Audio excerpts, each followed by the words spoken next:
Welcome to McPlum, simple solutions served daily. You begin by booting the official Arch ISO and confirming the checksum, because a bad image breaks everything. Once done, set your keyboard layout and bring up networking.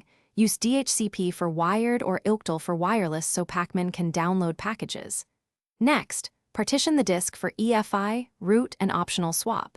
Format each with the right MKFS commands and mount root to /MNT.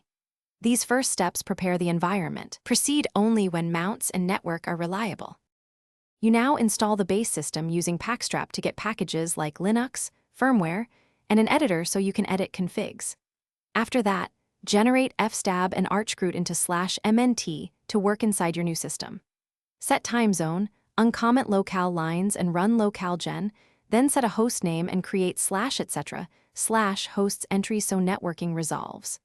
Install and configure the bootloader appropriate for EFI or BIOS. Rebuild initramps with mknikpio and set a root password before exiting the CRUT. You finish by creating a regular user, adding them to wheel, and installing sudo so daily tasks don't use root.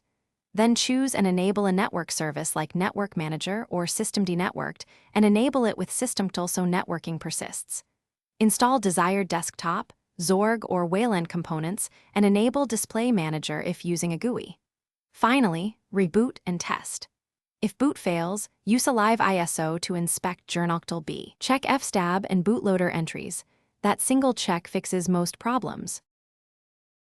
Thanks for watching. Stay juicy and subscribe.